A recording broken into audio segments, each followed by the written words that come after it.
स्वागत है। मैं हूं प्रतिमा सा। आइए बढ़ते हैं आज की तमाम खबरों की ओर। मुंडा जनजाति के लोक गीतों में अमर बिरसा को आज भगवान धरती आबा जयंती के रूप में याद किया जा रहा है। भारतीय स्वतंत्रता के इतिहास में आजादी और आदिवासी अस्मिता के प्रतीक बिरसा मुंडा का जन्म 15 नवंबर 1875 में झारखंड के रांची जिले के इलुहितु गांव में हुआ था। बिरसा मुंडा मात्र 25 साल की उम्र में अपने हक के लिए अंग्रेजों के खिलाफ लड़ते हुए शहीद हुए थे। बिरसा ने आदिवासियों को अंग्रेजी दस्ता से मुक्त होकर सम्मान से जीने के लिए प्रेरित किया। झारखंड के सिंह भूमि और रांची में रहने वाले मुंडा जनजाति के लोग बिरसा को आज भी भगवान के रूप में पूजते हैं। भारतीय स्वतंत्रता आंदोलन के इतिहास में बिरसा मुंडा एक प्रमुख आदिवासी विद्रोह के नेता रहे हैं। बिरसा मुंडा का आरंभिक जीवन बेहद गरीबी में बीता है। उनके पिता का नाम सुगना मुंडा और माता का नाम करमी हटू था। बिरसा के माता पिता घूमंती खेती के द्वारा अपना गुजर बसर करते थे। बचपन में बिरसा भेड़ों को चराने जंगल जाया करते थे और वहां बांसुरी बजाते थे।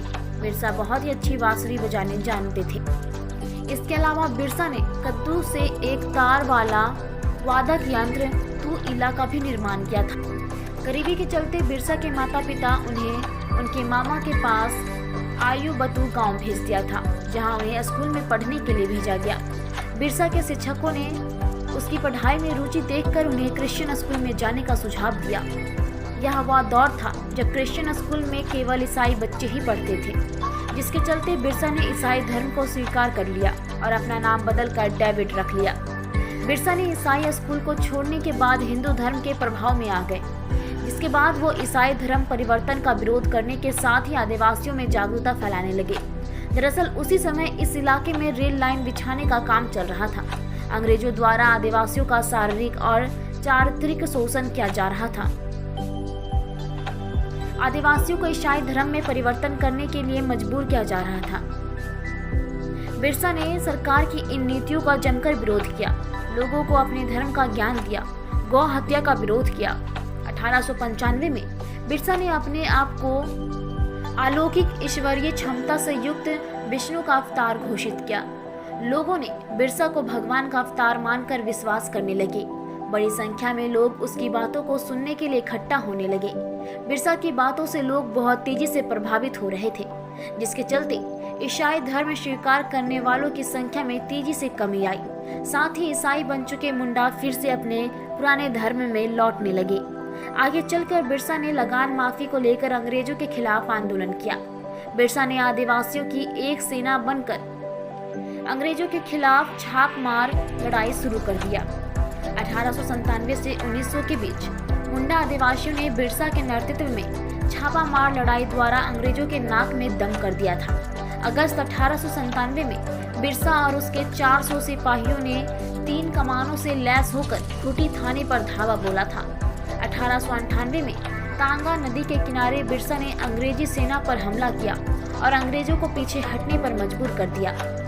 बाद में अतिरिक्त अंग्रेजी सेनाओं के आने के बाद आदिवासियों की पराजय हुई और कई आदिवासियों को गिरफ्तार कर लिया गया। 3 फरवरी 1900 को अंग्रेजी सेना ने बिरसा को उसके समर्थकों के साथ जंगल से गिरफ्तार कर लिया। बिरसा की जेल में संदेहास्पद अवस्था में 9 जून 1900 को मौत हो गई। अंग्रेजी सरकार ने बताया कि हैजा के चलते बिरसा की मौत हुई है।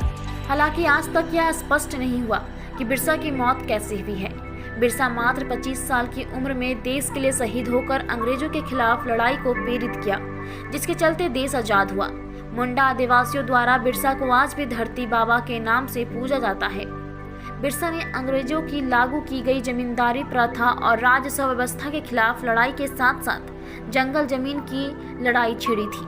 बिरसा ने सूदखोर महाजनों के खिलाफ भी जंग का ऐलान किया था। ये महाजन, जिन्हें वो दीकू कहते थे, कर्ज के बदले उनकी जमीन पर कब्जा कर लेते थे।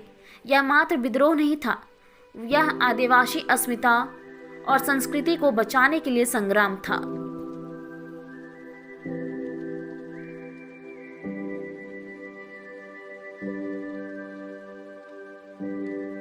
ऐसे ही तमाम खबरों के लिए स्टेट बस के YouTube चैनल को लाइक और सब्सक्राइब करना ना भूलें। धन्यवाद।